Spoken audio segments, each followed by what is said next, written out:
Les doy la más cordial bienvenida a este canal de evangelización. Vamos a reflexionar en torno a Judas Iscariote y Matías.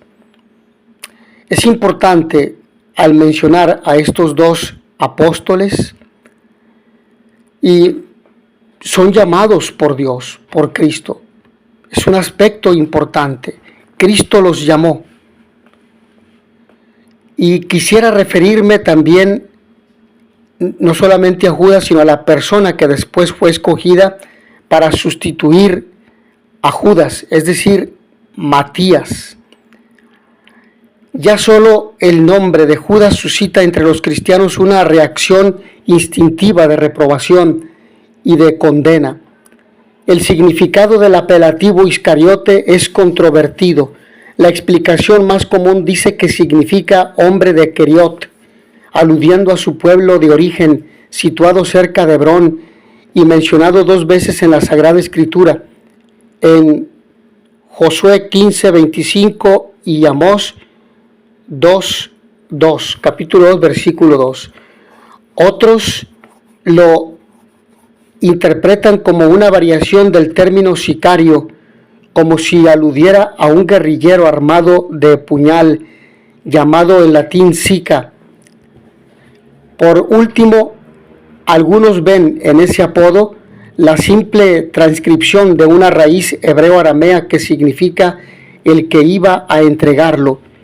Esta designación se encuentra 2 veces en el cuarto evangelio, después de una confesión de Pedro, que encontramos, en Juan, en el evangelio de Juan, capítulo 6, versículo 71, y luego durante la unción de Betania en Juan 12:4. Otros pasajes muestran que la traición se estaba gestando. Aquel que lo traicionaba, se dice de él durante la última cena, después del anuncio de la traición, en Mateo 26:25. Luego, en el momento en que Jesús fue arrestado, Mateo 26:46 y 48 y Juan 18:2 y 5. Sin embargo, las listas de los 12 recuerdan la traición como algo ya acontecido. Judas Iscariote, el mismo que lo entregó, dice Marcos en 3:19, Mateo en 4:10 y Lucas en 6:16, utilizan fórmulas equivalentes. La traición en cuanto tuvo lugar en 2 momentos, ante todo en su gestación, cuando Judas se pone de acuerdo con los enemigos de Jesús por 30 monedas de plata, y después en su ejecución con el beso que dio al maestro en Getsemaní, en Mateo 26:46 al 50. En cualquier caso, los evangelistas insisten en que le correspondía con pleno derecho el título de apóstol. Repetidamente se le llama, mejor dicho, uno de los 12. Por ejemplo, en Mateo 26:14 y 47, en Marcos 14:10 y 20 y en Juan 6:71. O del número de los 12, Lucas 22:3. Más aún, en 2 ocasiones Jesús, dirigiéndose a los apóstoles y hablando precisamente de él, lo indica como uno de nosotros, uno de ustedes, particularmente en Mateo 26:21, Marcos 14:18 y Juan 6:70. Y Pedro dirá a Judas que era uno de los nuestros y obtuvo un puesto en este ministerio, Hechos 1:17. Se trata, por tanto, de una figura perteneciente al grupo de los que Jesús se había escogido como compañeros y colaboradores cercanos. Esto plantea 2 preguntas al intentar explicar lo sucedido. La primera consiste en preguntarnos cómo es posible que Jesús escogiera a este hombre y confiar en él. Ante todo, aunque Judas era de hecho el ecónomo del grupo, nos dice Juan capítulo 12, versículo 6 y capítulo 13, versículo 29. En realidad también se le llama ladrón, Juan 12:6. Es un misterio su elección, sobre todo teniendo en cuenta que Jesús pronuncia un juicio muy severo sobre él. Ay de aquel por quien el Hijo del Hombre es entregado, en Mateo 26:24. Es todavía más profundo el misterio sobre su suerte eterna, sabiendo que Judas, acosado por el remordimiento, devolvió las 30 monedas de plata a los sumos sacerdotes y a los ancianos, diciendo: pequé entregando sangre inocente. Mateo 27, versículos 3 al 4. Aunque luego se alejó para ahorcarse. Mateo capítulo 27, versículo 5. A nosotros no nos corresponde juzgar su gesto, poniéndonos en el lugar de Dios, infinitamente misericordioso y justo, y sabiendo que Dios espera hasta el último instante de nuestra vida en la tierra para que nos arrepintamos y le pidamos perdón. Una segunda pregunta atañe al motivo del comportamiento de Judas. ¿Por qué traicionó a Jesús? Para responder a este interrogante se han hecho varias hipótesis. Algunos recurren al factor de la avidez por el dinero. Otros dan una explicación de carácter mesiánico. Judas habría quedado decepcionado al ver que Jesús no incluía en su programa la liberación político-militar de su país. En realidad, los textos evangélicos insisten en otro aspecto. Juan dice expresamente que el diablo había puesto en el corazón a Judas Iscariote, hijo de Simón, el propósito de entregarlo. Juan capítulo 13, versículo 2. De manera semejante, Lucas escribe: Satanás entró en Judas llamado Iscariote, que era del número de los 12. Lucas 22, 3. Capítulo 22, versículo 3.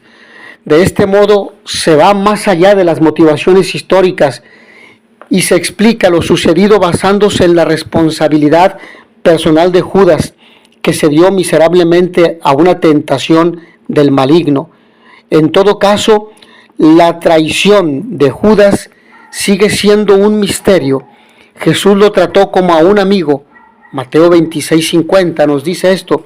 Pero en sus invitaciones a seguirlo por el camino de las bienaventuranzas, no forzaba las voluntades ni les impedía caer en las tentaciones de Satanás, respetando la libertad humana con la cual Dios nos creó a cada uno de nosotros. En efecto, las posibilidades de perversión del corazón humano son realmente muchas. El único modo de prevenirlas consiste en no cultivar una visión de las cosas meramente individualistas, autónoma, sino por el contrario, en ponerse siempre del lado de Jesús, asumiendo su punto de vista. Día tras día debemos esforzarnos por estar en plena comunión con Él. Recordemos que incluso Pedro quería oponerse a Él y a lo que le esperaba en Jerusalén, pero recibió una fortísima reprensión. Tus pensamientos no son los de Dios, sino los de los hombres. Marcos capítulo 8, versículo 33. Tras su caída, Pedro se arrepintió y encontró perdón y gracia. También Judas se arrepintió, pero su arrepentimiento degeneró en desesperación y así se transformó en autodestrucción. Para nosotros es una invitación a tener siempre presente lo que dice San Benito al final del capítulo 5 de su regla, un capítulo fundamental: no desesperar nunca de la misericordia de Dios. En realidad, Dios es mayor que nuestra conciencia, como dice San Juan en la primera carta de San Juan en el capítulo 3, versículo 20. Dios está más allá de que lo que tú y yo podamos pensar ante una situación de pecado. Es que esto no tiene perdón. Lo único que no tiene perdón es cerrarse a la gracia de Dios, decir no a su misericordia y a su gracia, a su oferta de salvación. Recordemos dos cosas. La primera, Jesús respeta nuestra libertad. La segunda, Jesús espera que queramos arrepentirnos y convertirnos. Es rico en misericordia y perdón. Por lo demás, cuando pensamos en el papel negativo que desempeñó Judas, debemos enmarcarlo en el designio superior de Dios que guía los acontecimientos.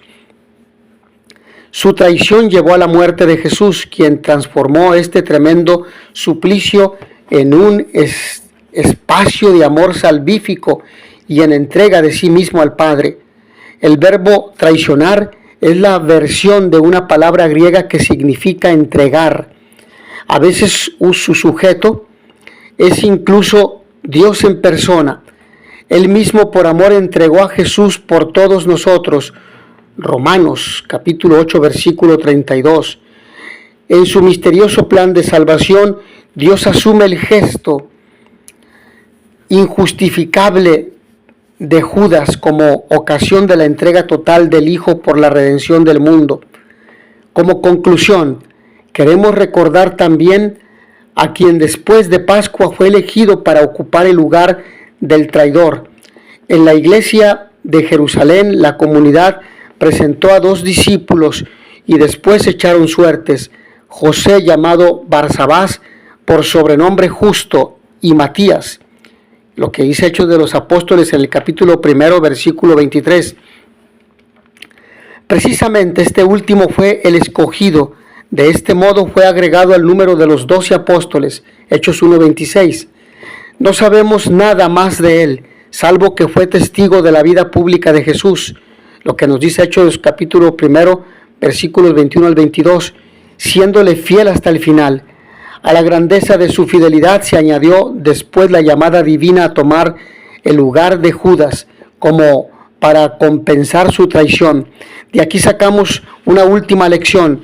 Aunque en la iglesia no faltan cristianos indignos y traidores, a cada uno de nosotros nos corresponde contrarrestar el mal que ellos realizan con nuestro testimonio fiel a Jesucristo, nuestro Señor y Salvador. Hasta aquí en esta breve reflexión sobre Judas y Matías. Agradezco a todos ustedes su atención. Nos vemos en la siguiente sesión. In notitia veritatis proficere, pax et bonum.